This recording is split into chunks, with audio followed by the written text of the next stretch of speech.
जय गुरु जी।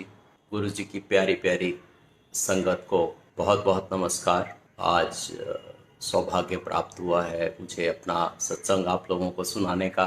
तो गुरु जी से पहले ही भूल चूक की माफ़ी मांगते हुए अपना सत्संग आरंभ करता हूँ। मेरा सत्संग अधूरा रहेगा अगर मैं अपने मामा जी की बात ना करूँ। वो गुरु जी की संगत में हमसे काफ़ी पहले से शामिल थे और हमारे जीवन में समस्या ये थी कि हमारी कोई औलाद नहीं थी। मैं और मेरी पत्नी की शादी को 6-7 साल हो गए थे और बारंबार मामा जी का एक सुझाव आता था कि चलो तुम्हें गुरु जी के पास ले चलता हूँ। वहाँ एक ऐसा स्थान है, एक ऐसा दरबार है, एक ऐसे गुरु जी हैं जहाँ लोगों की सभी इच्छाएं पूरी होती हैं। और उनके साथ खुद एक एक्सपीरियंस हो चुका था कि उन्हें डॉक्टर ने बाईपास सर्जरी के लिए प्रिस्क्राइब कर दिया था उनके टेस्ट के आधार पे। तो वो गए गुरुजी के पास आशीर्वाद लेने की, गुरुजी मेरा बाईपास ठीक ठाक हो जाए। तो गुरुजी ने कहा तू बहुत दिन से तूने मेरे पैरों की को दबाया नहीं है, मेरे पैरों की सेवा नहीं की है, तो चल बैठ जा इधर, मेरे पैर दबा। तो मामा जी पैर दबाते रहे और गुरुजी उनसे दुनिया भर की बातें करते रहे। और मामा जी के मन में, उनके दिमाग में चिंता चल रही थी कि कल बाईपास सर्जरी करवानी है। तो जब बहुत समय हो गया तो उन्होंने इजाज़त मांगी। तो गुरुजी ने कहा ठीक है, छुट्टी हो गई, जाओ। और मामा जी ने कहा आशीर्वाद तो दे दीजिए कि मेरा बाईपास ठीक ठाक हो जाए। तो गुरुजी ने कहा बाईपास तो तेरा मैंने कर दिया है। और सुबह जब वो गए प्री एडमिशन टेस्ट के लिए तो सारे पैरामीटर्स ऐसे परफेक्ट थे जैसे कोई बहुत ही हेल्दी आदमी के हुआ करते हैं। और डॉक्टर को भी शक हुआ, उसने कहा कि शायद आपने रात को बहुत अच्छे से आराम किया है इसलिए ये सारे पैरामीटर्स ठीक आ रहे हैं। आप एक्सर्शन कीजिए, दिन भर का काम कीजिए, आप दोपहर बाद आइए। दोपहर बाद गए, फिर से सारे टेस्ट हुए, टेस्ट के पैरामीटर्स फिर बहुत बढ़िया आए। और उन्होंने कहा कि शायद पिछला टेस्ट गलत था, लेकिन डॉक्टर को क्या मालूम कि गुरुजी वो कर सकते हैं जो मेडिकल साइंस सोच भी नहीं सकती। तो उन मामा जी के साथ मैं पहली दफ़े गुरुजी के दर्शन करने गया। वैसे 2-3 साल से उनका सुझाव आ रहा था और किसी तरीके से संयोग नहीं बन पा रहा था। तो गुरुजी की इच्छा हुई सन 98 में। मैं श्रीनगर में पोस्टिंग पे था, वहाँ से लौट के आया तो उसी दिन मामा जी ने कहा कि गुरुजी आए हुए हैं। और वो स्थान जिसे आज छोटा मंदिर कहते हैं एम्पायर एस्टेट में, वहाँ पे बैठ रहे हैं। तो मैं, मेरी पत्नी, मेरे माता पिता, हमारे मामा जी के साथ वहाँ गए, जाके गुरु जी के दर्शन किए, उनका चरण स्पर्श किया, लंगर प्रसाद का आनंद उठाया और फिर सिलसिला शुरू हो गया जाते रहने का। मुझे उस दौरान वापस श्रीनगर जाना पड़ा, कोई सर्विस लैप्स हो गया था वहाँ पे हमारे लोगों से, तो उसे संभालने के लिए वापस भेज दिया गया। और वहाँ जाके कुछ ही दिनों में ऐसा हुआ कि जिस बॉडी ने, जिस कस्टमर ने सर्विस लैब्स का कंप्लेन किया था, उन्होंने बुला के कहा कि जितनी अच्छी सर्विस आप दे रहे हैं उतनी अच्छी सर्विस हमें कहीं नहीं, कभी नहीं मिली और कहीं नहीं मिली। तो हम अपनी कंप्लेंट वापस ले लेंगे और आपको एक एप्रिसिएशन लेटर देंगे। तो कुछ ऐसा महसूस हुआ कि वो हो रहा है जो पहले कभी नहीं हुआ था। तो ये गुरु जी का ही प्रताप है। तो लौट के आने के बाद हम जाते रहे। बहुत दफ़े इच्छा होती थी कि जाके अपनी समस्या बताएं, लेकिन पुरानी संगत ने मना किया था कि खुद से नहीं जाना, जब बुलाए जाओगे तभी जाके बात करना। तो एक दिन गुरु जी ने इशारा किया और मुझे बुलाया, मैं चला गया। उससे पहले हालांकि कई दफ़े मुझे धोखा हुआ कि बुला रहे हैं, परंतु उन्होंने कहा कि नहीं, तुझे नहीं, किसी और को बुला रहा हूँ। तो जब बुलाया तो सीधे सीधे पूछा थे क्यों आए। मैंने कहा गुरुजी औलाद नहीं है। मन में जो चाहत, जो ख्वाहिश, जो कामना थी, सीधे प्रकट कर दी, गुरुजी औलाद नहीं है। गुरुजी ने सीधे जवाब दिया, ते हो जाओगी फिर पंचायत तुम। अब ये सुन के पता नहीं मन में कहाँ से शक्ति आई, वरना तो गुरुजी का तेज और उनका रुआब और उनका रुतबा देख के मुंह में ज़ुबान नहीं रहती थी। तो कहा कि भजन ले नहीं आया गुरुजी। तो गुरुजी ने हंसने की मुद्रा बनाई, और वैसी प्यारी हंसी मैंने शायद जीवन में कभी दोबारा नहीं देखी, पहले भी नहीं देखी थी। तो ठीक है फिर, 8 दिन ही आंदे रहो। अब 8 दिन की माया ये थी कि मैं शिफ्ट में नौकरी करता था और 8 दिन की साइकिल थी, और एक ही दिन में जाके संगत में बैठ पाने के काबिल था बिना अपनी नौकरी पे डिस्टर्ब हुए। तो फिर मन में आया कि ये 8 दिन, गुरुजी ने कहा कि 8 दिन में एक दफ़े आओ, may be coincidence, but all of us know Guruji there is no coincidence. जो सर्वव्यापी हैं, सर्वज्ञ हैं, सब जानने वाले हैं, सब शक्तिमान हैं, उनके साथ कोई कोइंसिडेंस नहीं होता। वो सब उनकी शक्तियां हैं, उनका ज्ञान है, उनकी कृपा है। तो जाते रहे। कुछ समय के बाद मेरी कंपनी में मिड करियर एमबीए के लिए मेरा नाम शॉर्टलिस्ट हुआ एंट्रेंस एग्ज़ाम देने के लिए। तो तब तक हमने हॉस्पिटल में ट्रीटमेंट करवाना शुरू कर दिया था दोबारा से। तो मैंने अपनी पत्नी से कहा कि इस तरीके से मेरा नाम शॉर्टलिस्ट हुआ है।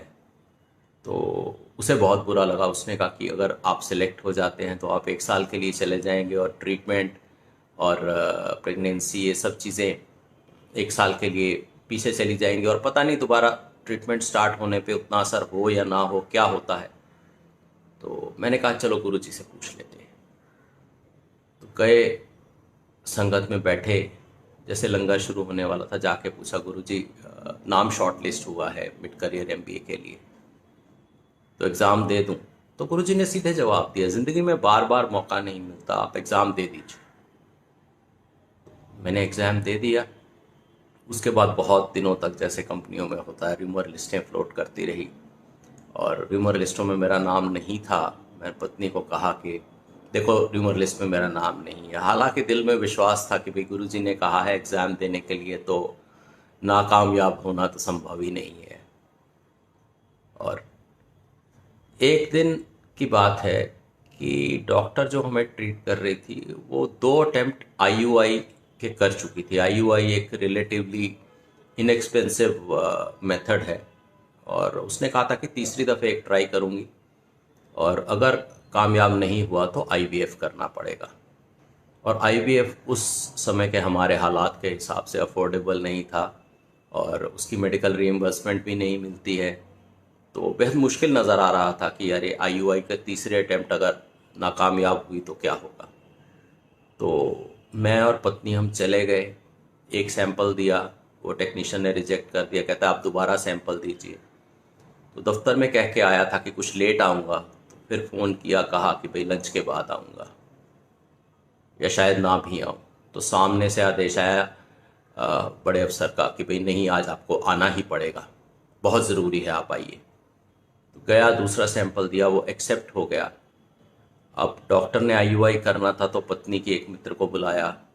वो मित्र आई और उन्हें कहा कि भाई आप इनको घर ले जाइएगा, मैं ऑफिस चला जाता हूँ।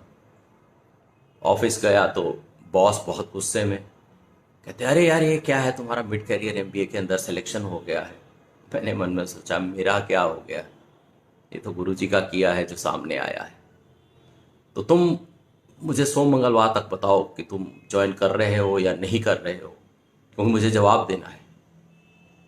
तो मन में फिर वही भाव आया कि जब गुरुजी के कहने पे ही चल रहे हैं तो उन्हीं से पूछेंगे ना।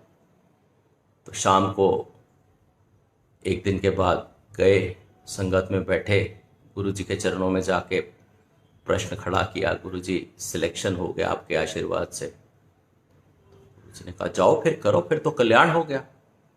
अब मैंने मन में सोचा कि आपने कहा एग्ज़ाम देने के लिए, मैंने एग्ज़ाम दिया, मेरा सिलेक्शन हो गया, कल्याण हो गया, ये तो बड़ा ऑब्वियस है।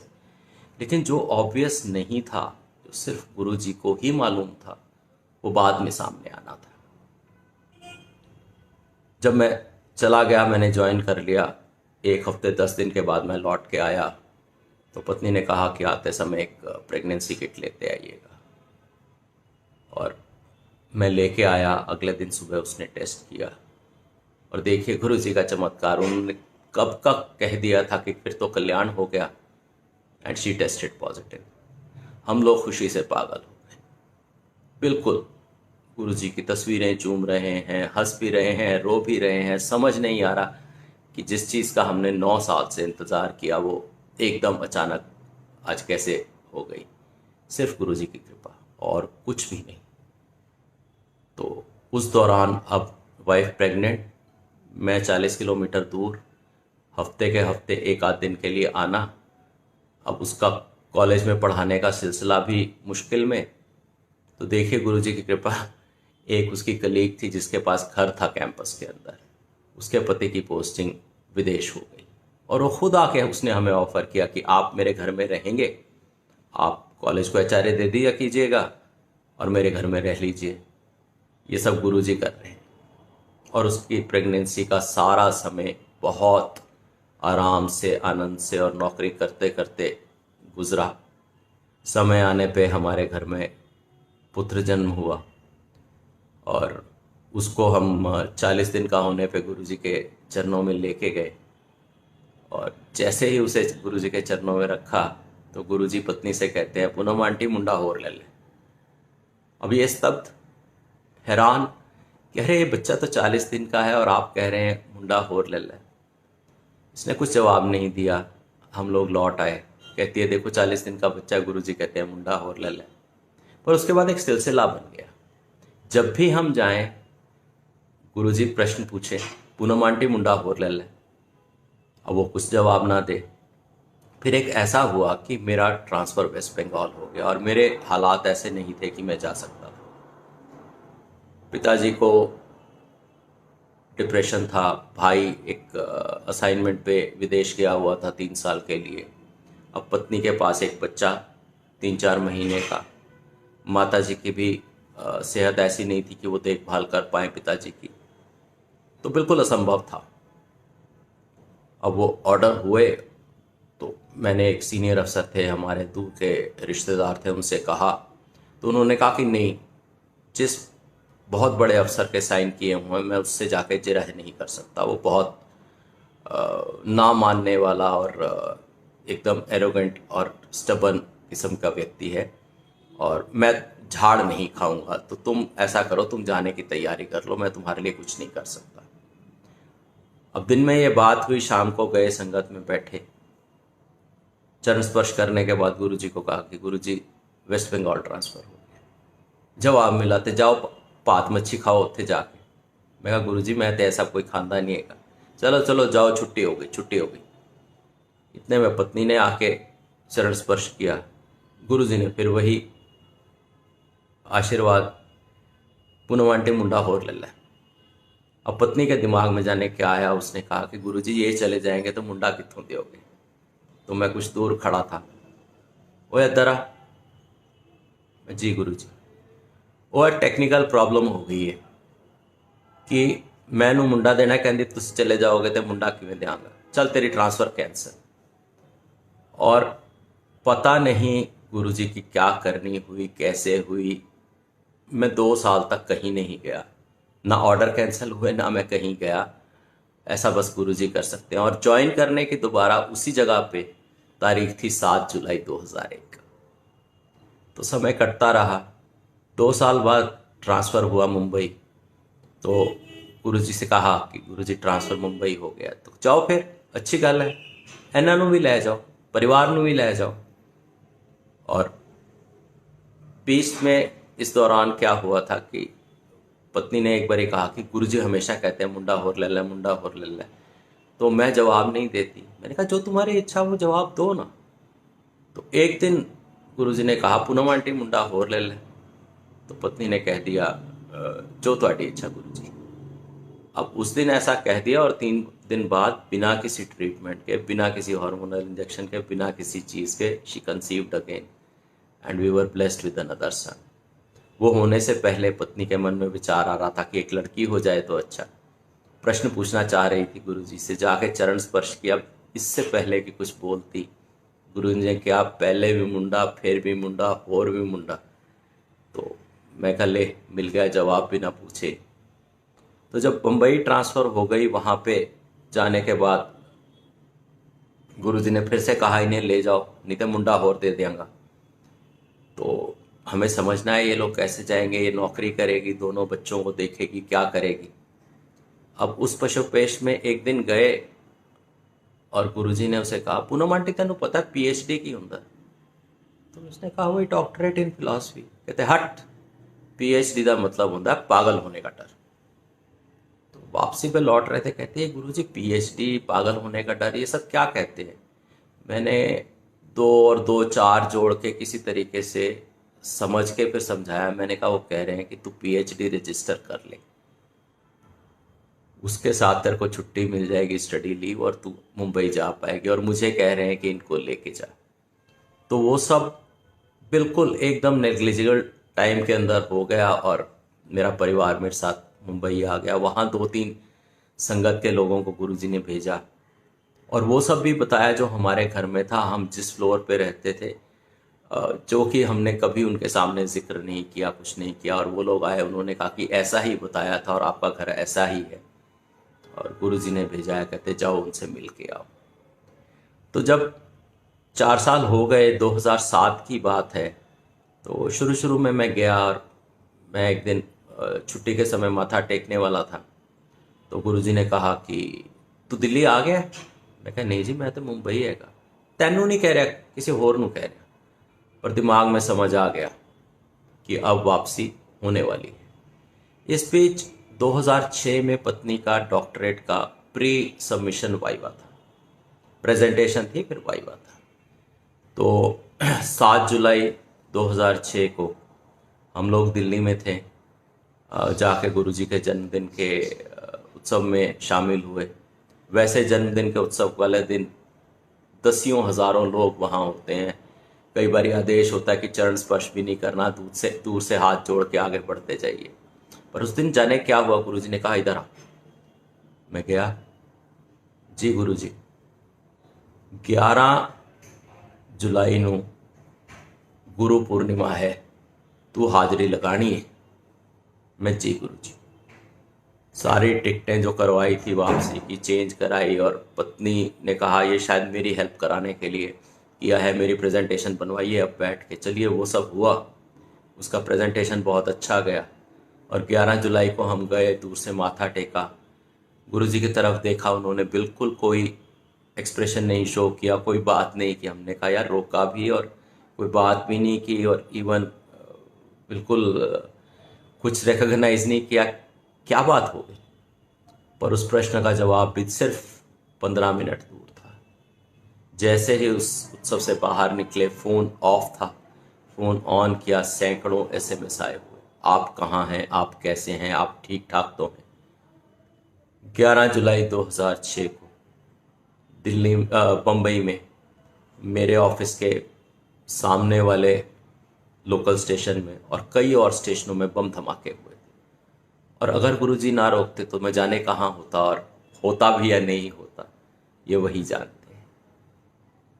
2007 में लौट के आए।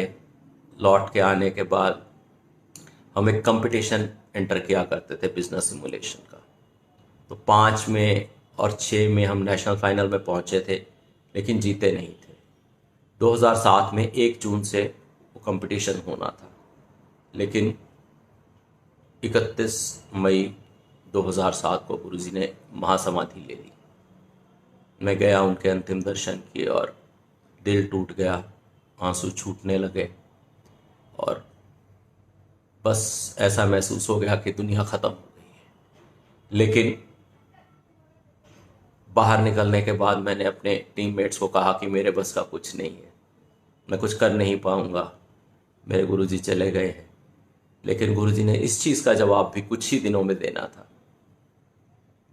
और उस साल हम वो कंपटीशन जीते। गुरुजी ने मुझे दावे के साथ बता दिया कि मैं कहीं नहीं गया, मैं वहीं हूँ जहाँ था, मैं तुम्हारे साथ ही हूँ, मेरी कृपा अब भी तुम्हारे साथ है। इसके बाद एक और ख़ास हादसा जो मेरी ज़िंदगी में हुआ सन 2013 में, 22 फरवरी 2013 को स्कूल के लोगों की रीयूनियन हो रही थी, पार्टी में थे, डांस कर रहे थे, हार्ट अटैक आ गया। हार्ट अटैक आया, डॉक्टर साहब थे एक साथ में, जो मेरे से तीसरी से लेकर 12वीं क्लास तक पढ़े थे। उन्होंने मुझे हॉस्पिटल जाने की पेशकश की। मैंने कहा आप 2 मिनट रुक जाइए, मुझे लगता है मैं बैठूंगा तो ठीक हो जाऊंगा। उन्होंने कहा चलो 2 मिनट दिए, और 2 मिनट के बाद दर्द नहीं गया, वो लेके हॉस्पिटल चले गए। वहाँ एंजियोग्राफी हुई और डॉक्टर ने कहा एमआई का केस लगता है। MI is technical term for heart attack, myocardial infarction.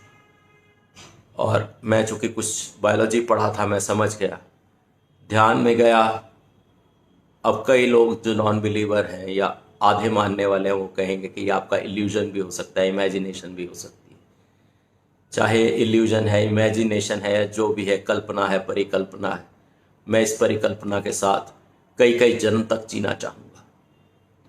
तो मैंने गुरुजी से पूछा, गुरुजी आज मुलाकात हो रही है। गुरुजी ने छिड़क के कहा, जिथे हो उत्थे ही रहो, जो कर रहे हो उयो करते रहो, कोई नहीं मुलाकात हो रही ਤੁਹਾਡੇ ਨਾਲ। तो मेरी पत्नी आई, कहती फॉर्म साइन करने को कहते हैं इंडेमनिटी का, कि भाई आप पे प्रोसीजर होगा। मैंने कहा तू साइन कर दे, मुझे जवाब मिल गया, मैं कहीं नहीं जा रहा, मुझे कुछ नहीं हो रहा, और मैं यहीं का यहीं रहने वाला हूँ। गुरुजी जवाब दे गए। तो उस जवाब के सहारे उसके इतने वर्षों तक आज तक जीवित हूँ, स्वस्थ हूँ, पहले से बेहतर जी रहा हूँ। और गुरुजी की शान में यही कहना चाहता हूँ, तेरे नूर की एक बूंद से जिंदगी में खुशियों का सैलाब आ गया। जिसने भी मुझे देखा ये कहा, हाय इसके नसीब पे कितना शबाब आ गया। और जब भी मैंने कोई तमन्ना की, सोच रहा था दुआ करूं या ना करूं, करूं या ना करूं, अभी इसी पे पशोपेश में था कि तेरे दर से बिना मांगे ही उस दुआ का मुकम्मल जवाब आ गया, मुकम्मल जवाब आ गया। जय गुरु जी।